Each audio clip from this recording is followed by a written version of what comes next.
और अब बात एक और बदलाव की करते हैं। ये बदलाव है एनसीईआरटी की किताबों में, जिस पर सियासत गरमा गई है। किताब से मैसूर के शासक टीपू सुल्तान और मुगल शासक अकबर के नामों से महान शब्द हटा दिया गया है। इस पर आरएसएस नेता सुनील आम्बेकर के बयान ने माहौल गरमा दिया। तो वहीं विवाद में कूदते हुए असम के मुख्यमंत्री हेमंता बिस्वा शर्मा ने भी इस बदलाव का न सिर्फ समर्थन किया, बल्कि एक और विवादित बयान दे डाला। इस पर विपक्ष आग बबूला हो उठा है। देखिए, अब पढ़ेगा हिंदुस्तान, टीपू अकबर नहीं महान।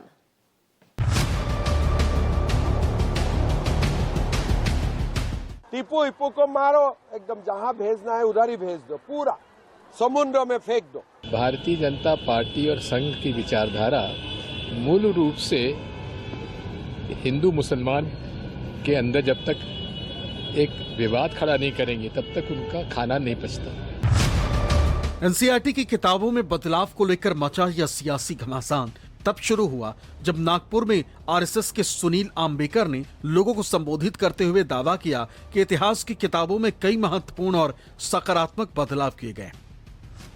उनके मुताबिक अब एनसीईआरटी की नई पुस्तकों में मुगल बादशाह अकबर और मैसूर के शासक टीपू सुल्तान को महान नहीं बताया जाता है। हालांकि उनके नाम नहीं हटाए गए हैं ताकि उनकी क्रूरता का पता चल सके।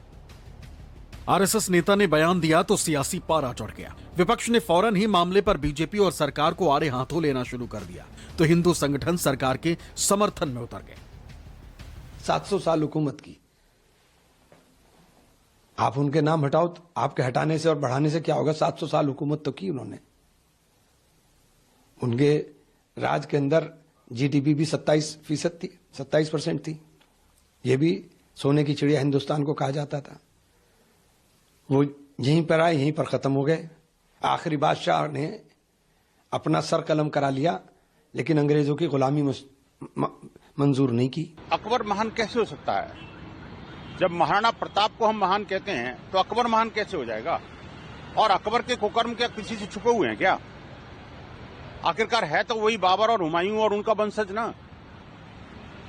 रक्त तो उसी की धमनियों में बह रहा था ना। आखिरकार जिस तरह से बाबर को और हुमायूं के बाद में ये जो अकबर को प्रोजेक्ट किया गया, अकबर महान, अकबर द ग्रेट, अकबर ऐसा था वैसा था, वास्तविकता उससे बहुत भिन्न है।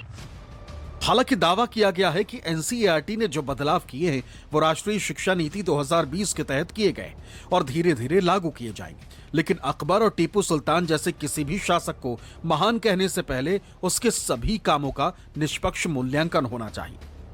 एनसीईआरटी की किताबों में बदलाव पर सरकार के खिलाफ पहले से ही विपक्ष ने मोर्चा खोला हुआ है। कांग्रेस अध्यक्ष मल्लिकार्जुन खड़गे ने तो 3 किताबों से इतिहास से जुड़े अहम अंश हटाने पर हमला बोला था। तो वहीं असदुद्दीन ओवैसी ने भी सवाल उठाए थे। मैंने जो सत्य है उन सत्य को एनसीईआरटी के किताबों में से हटाना और उसको गायब करना ये बहुत बुरी बात है और इससे